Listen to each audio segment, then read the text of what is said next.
1997 அசாமில் இருந்த சாவித்ரி தேவ், அவங்க ஹஸ்பண்ட் சம்புதேவ், இவங்க 2 பேர் மேலேயும் இல்லீகல் மைக்ரண்ட் ட்ரிபுனல் என்ன பண்ணியிருக்குன்னா, அவங்களுடைய சிட்டிசன்ஷிப்பை ப்ரூவ் பண்ண சொல்லி கேட்டிருக்கு. கிட்டத்தட்ட 2 டிகேடாக அவங்களுக்கு வந்து நம்ம மேலே ஒரு புகார் இருக்குது, நம்ம இந்திய நாட்டுடைய சிட்டிசனே இல்லை அப்படின்னு ஒரு கேஸ் ஒன்று போயிட்டுருக்கு, அதுக்கு நம்ம நோட்டீஸ் அனுப்பிட்டு இருக்காங்கன்னு அவங்களுக்கு தெரிய வருது. அவங்க மேலே வந்து ஒரு ஒழுங்கின நடவடிக்கை, அதாவது என்ன சொல்கிறாங்கன்னா நெக்லிஜென்ஸு, அவங்க வந்து இது வரைக்கும் சட்டத்தை மதிக்கலை, ஒரு பொறுப்போட செயல்படலை, இத்தனை நோட்டீஸ் கொடுத்து அவங்க இது வரைக்கும் கண்டுக்காமல் இருந்திருக்காங்க, இவ்வளோ சீரியஸாக அவங்க எடுத்துக்கலன்ற புகார்களை சொல்லி அவங்கள வந்து ஃபாரினர் அப்படின்னு டிக்ளேர் பண்ணுறாங்க இந்த ட்ரிபியூனல்.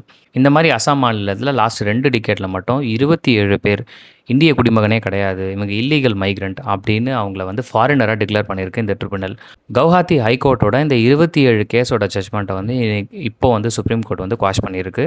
என்ன சொல்கிறாங்கன்னா, ஃபேராக இருக்கணும், அவங்களுக்கு ஒரு வாய்ப்பு கொடுக்கணும், அவங்க டாக்குமெண்ட்ஸை சப்மிட் பண்ணுறதுக்கு கோர்ட்டில் அப்பியர் ஆகிறதுக்கு ஒரு வாய்ப்பு கொடுக்கணும் அப்படின்னு சொல்லியிருக்காங்க.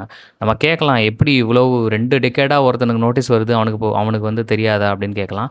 நம்ம நாட்டில் இன்னும் கூட 3 வேளை சாப்பிடாத ஆளுங்க இருக்காங்க.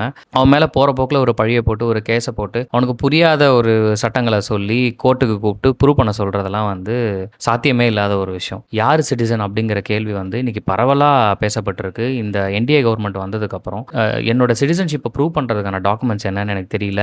பாஸ்போர்ட் இருக்கிறவங்க இந்திய குடிமகனான்னு கேட்டால் கிடையாது, ஆனால் பாஸ்போர்ட் வச்சிருக்கலாம், பாஸ்போர்ட் வாங்குறதுக்கான டாக்குமெண்ட்ஸை சப்மிட் பண்ணி வாங்கலாம். ஆதார் கார்டு வச்சிருக்கவங்க குடிமகனான்னு கேட்டால் அதுவும் தெரியல. ஆதார் கார்டு இருக்கலாம், ஆனால் உங்ககிட்ட ஓட்டர் ஐடி இருக்காது. ஓட்டர் ஐடி இருந்தாலுமே நீங்கள் குடிமகன் கிடையாது, உங்களுக்கு ஓட்டிங் ரைட்ஸ் கிடையாதுன்னு சொல்கிறாங்க. எஸ்ஐஆர்லேருந்து ரிமூவ் பண்ணுறாங்க.